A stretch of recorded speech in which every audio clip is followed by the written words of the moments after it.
para que puedan ver mi corte con raya. En Observatorio Geopolítico, tal como habíamos anunciado, vamos a tener un análisis de los 16 rubros que componen el poder, porque no todos los países pesan lo mismo, ni tienen el mismo peso específico. Aunque en principio todos los países o los estados miembros de la Organización de las Naciones Unidas tienen el mismo valor, pero no es así. Un ejemplo, no es lo mismo que México negocie con Belice a que México negocie en su frontera norte con Estados Unidos. Entonces, ¿cuáles serán esos 16 indicadores? El primero es el territorio. El tamaño de los países sí importa, el tamaño importa. Óiganlo bien, el tamaño, dice the size matters, el tamaño importa. Entonces, por ejemplo, tenemos a Rusia, la actual Federación Rusa, que tiene 17.1 millones de kilómetros cuadrados, pero no tiene tanta densidad poblacional y tiene mucho hielo. En contraparte está China, que tiene 9.596.000 kilómetros cuadrados y tiene 1.450, mal contados, millones de personas. Entonces, el primer indicador es el territorio, el tamaño del país. Y segundo está la población, cuánta gente vive, qué densidad poblacional tiene por kilómetros cuadrados.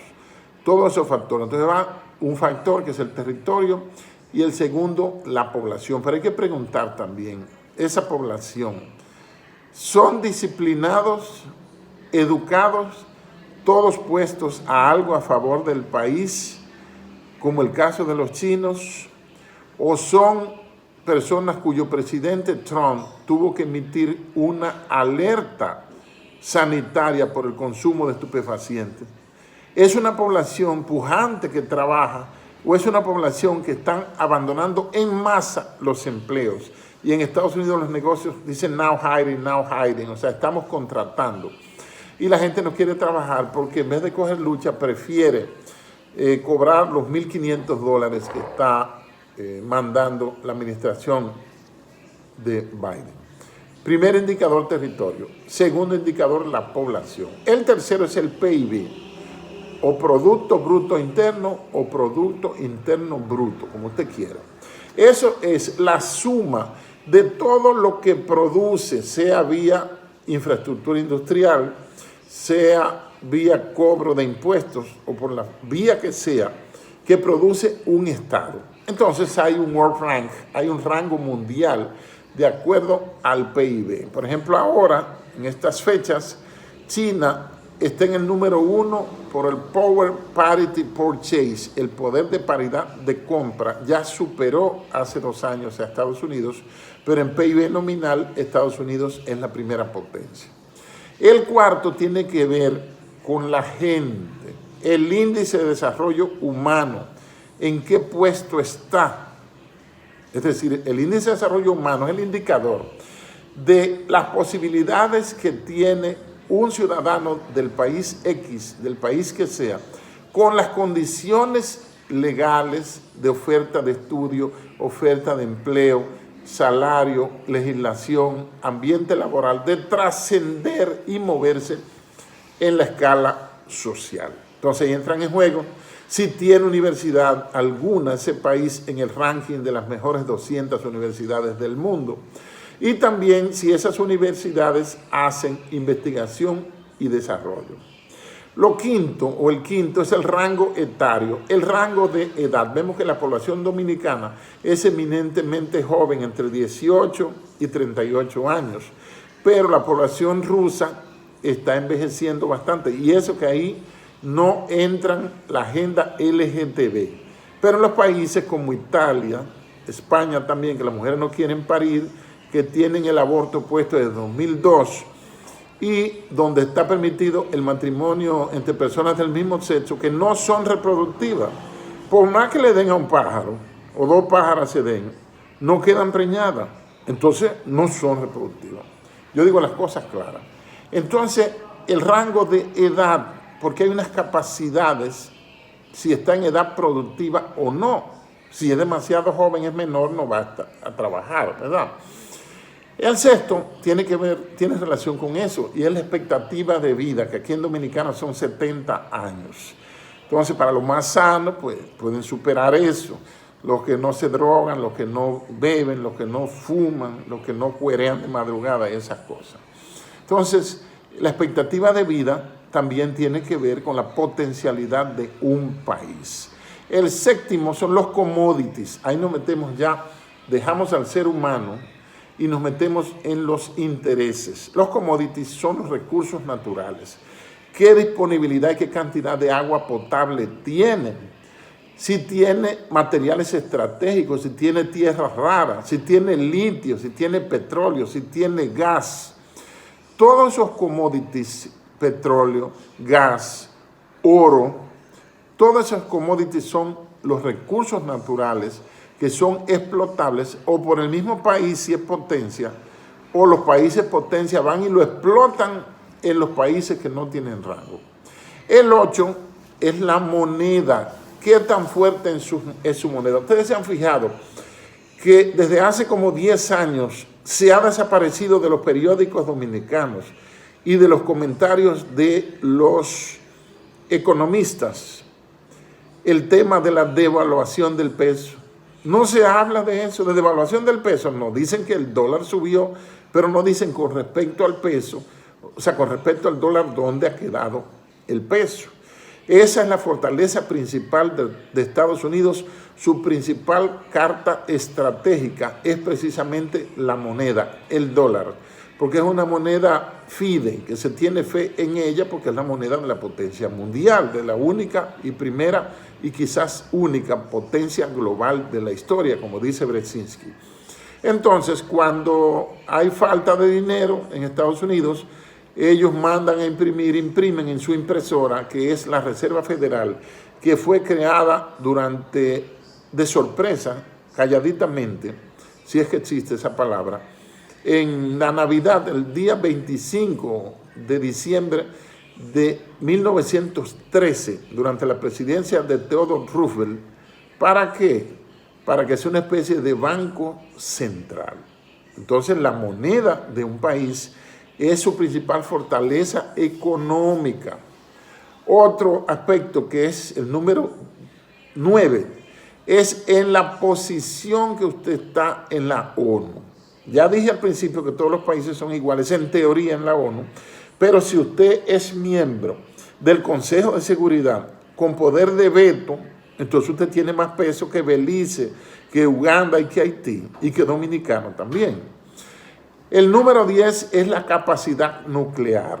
Es decir, un estado tan pequeño como el Estado de Israel, que es un poquito más pequeño que Haití, tiene 22.000 kilómetros cuadrados, aunque están avanzando constantemente y desalojando y estableciendo colonos y desbaratando casas con palas mecánicas, tiene 22.000 kilómetros cuadrados, como ya dijimos, pero es una potencia mundial porque tiene capacidad nuclear. Es el único estado de Oriente Medio, de Medio Oriente, que tiene bombas nucleares. No se sabe cuántas, porque ellos no lo declaran ni tampoco permiten que la Organización Internacional de Energía Atómica, OIEA, y menos firmar el acuerdo SALT II sobre limitación de armas no convencionales, de armas nucleares.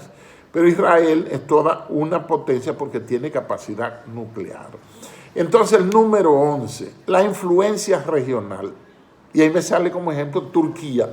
Turquía es el único estado no cristiano, miembro de la Organización de Tratado del Atlántico Norte. ¿Por qué? Porque por su ubicación, Turquía es una especie de estado tapón, de muelle estratégico entre Asia y Europa. Ese ha sido su rol, que le viene dado por su geografía. Pero Turquía tiene el segundo ejército más numeroso de la OTAN y se quieren salir de la OTAN, porque lo admitieron por la importancia estratégica que tiene Turquía. Pero Rusia ha armado Turquía. Le vendieron los lanzacohetes, la plataforma antimisiles S-300, y también le encargaron la S-400. Y le han comprado aviones Su-57 también a Rusia. Otro elemento, eso hace que Turquía sea una influencia tremenda a nivel regional. El punto número 2 es teórico y es la historia.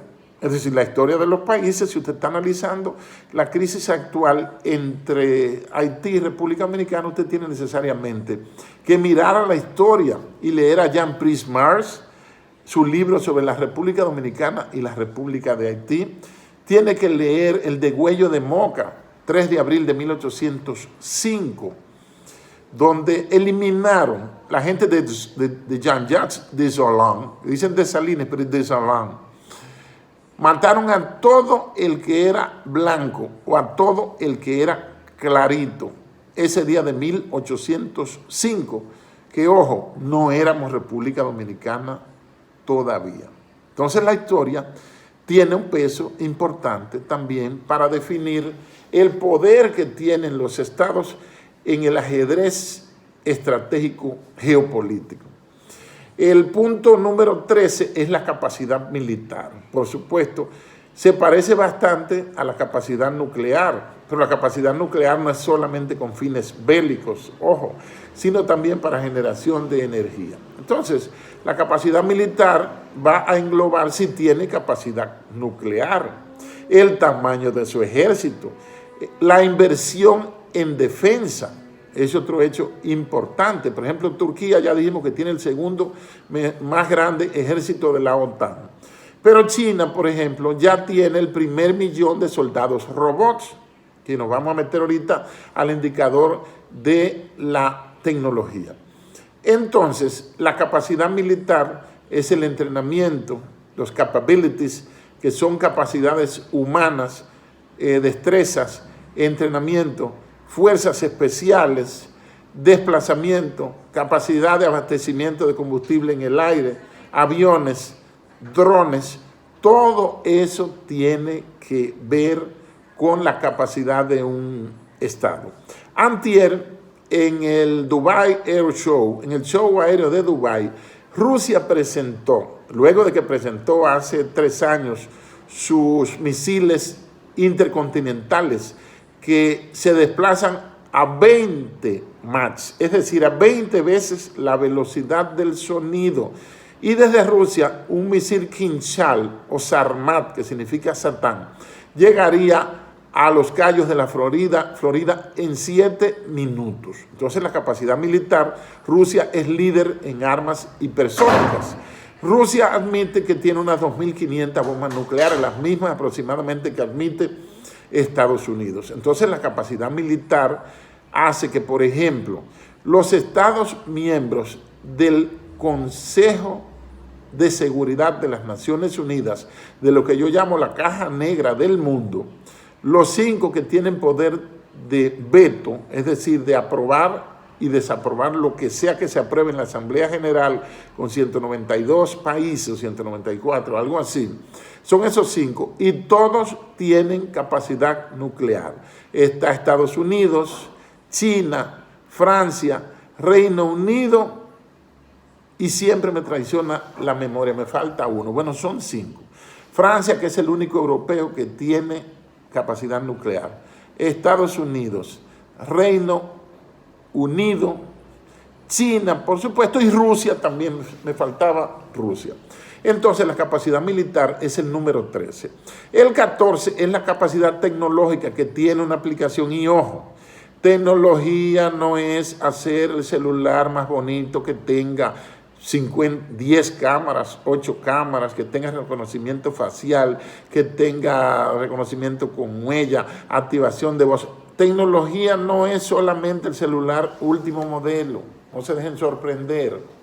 Entonces, la capacidad tecnológica la podemos aplicar a la capacidad militar, ¿verdad? Es, por ejemplo, China, que está al frente. China le lleva 20 años en investigación en lo que se llama la robótica, la inteligencia artificial. Ya están trabajando con el 6G, mientras Estados Unidos está en el 3G, o en el 4G, en el 4G. Entonces está la mecatrónica, la robótica, la inteligencia artificial y la cibernética. Todas esas 5 armas están en el juego de la tecnología que China que sigue adelante con su proyecto Made in China 2025, es decir, hecho en China 2020-2025, para lograr la autarquía, la autocapacidad, la autosuficiencia tecnológica. Y les cuento que un ejemplo de país pequeño con poder es de Taiwán, que el pedazo dominicano, 2/3 de isla, porque no es media isla, ojo, no es media isla como dice la canción, de que media isla bañada de febrero en caracoles, es 2/3 y 1/3 tiene Haití, de la isla Cuscaya, Quisqueya, Sandomán, o como usted quiera llamarla. Entonces, Taiwán es un ejemplo. Taiwán es el primer productor mundial de semiconductores, de microchips. O sea, produce más microchips que el Silicon Valley, que queda en el estado de California, que si se separara de Estados Unidos, sería la 4ª economía mundial, ojo, el estado de California. Entonces, otro país inmenso que tiene capacidad tecnológica, ya tiene bomba nuclear y esas cosas, es India. Y es el principal productor mundial de medicamentos genéricos, ojo, la India. El punto número 15 es los acuerdos y coaliciones, es decir, pertenece o no a la ONU. Muchos se quedan perteneciendo a la ONU, aunque gente o personas que yo respeto, como el más grande estadista del siglo XXI, que es Vladimir Putin, dijo que ya no volvía, fue a la número 70 y dijo ya no volvió, porque ahí lo que hay es un grupo que se reúnen a pasarla bien, no a resolver lo que realmente importa. Entonces los acuerdos y coaliciones, las organizaciones de las cuales el Estado, el país que sea, pertenezca, y miren que República Dominicana es fundadora de la primera organización militar de 1942, que fue hecha con el acuerdo de Tlatelolco, que es la Junta Interamericana de Defensa.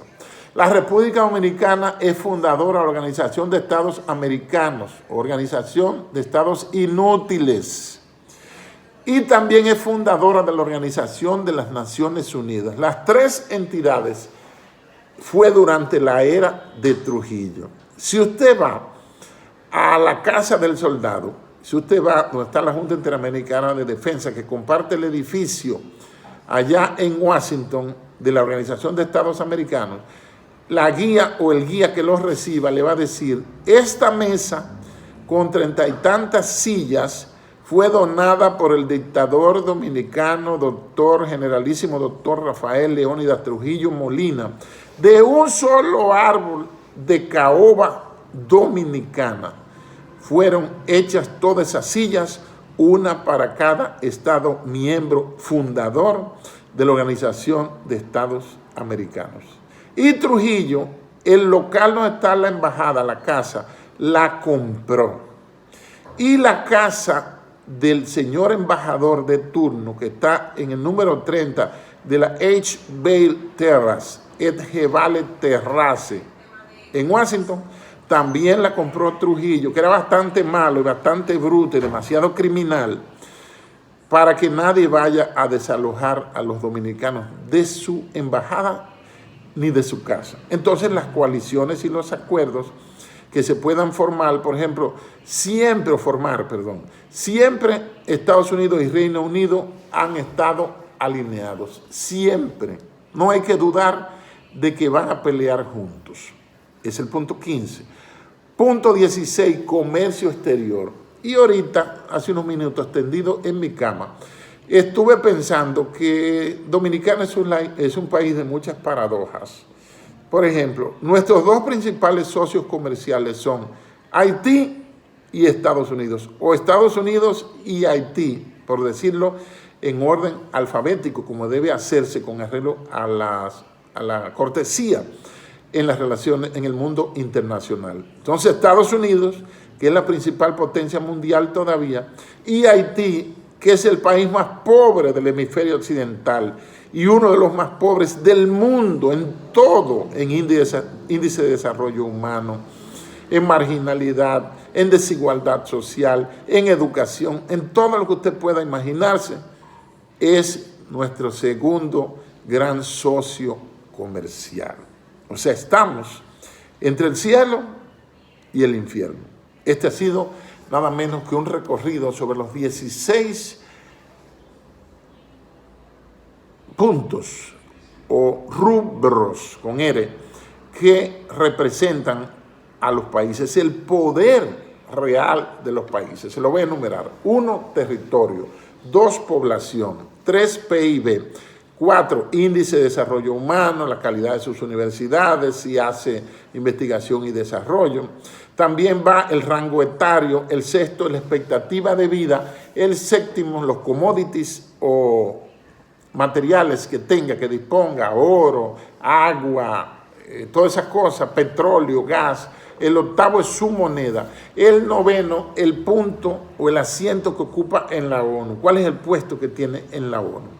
El 10, su capacidad nuclear, que tiene un efecto disuasivo que convence al potencial agresor de que no es correcto, no es rentable, no le conviene enfrentarnos. El número 11, la influencia regional, si se toma en cuenta ese país para las decisiones regionales, eso es importante. El 12, su historia. El 13, capacidad militar. El 14, su capacidad tecnológica. El 15, los acuerdos y coaliciones y organismos internacionales a los que pertenezca. Y el 16, el volumen de su comercio exterior. ¿Quiénes son sus clientes para la exportación e importación? Entonces lo dejamos hasta aquí. Los incito, no los invito, los incito a suscribirse a Observatorio Geopolítico para que le llegue material como este, que no estamos diciendo que nuestros comentarios sean los mejores, pero estamos tratando de hablar de temas que casi nadie está hablando, o con enfoques muy personales, que es muy posible que yo esté equivocado, pero lo importante es que se haga la experticia y que se comunique la información. Lo vamos a dejar hasta aquí, me salió de casi 23 minutos. Muchas gracias y suscríbanse por favor, que vale la pena. No tengo ni siquiera 2,000 suscriptores todavía. Es como si le estuviera rogando. Por favor, suscríbanse y denle like ahí a la campanita. Muchas gracias. Bendiciones.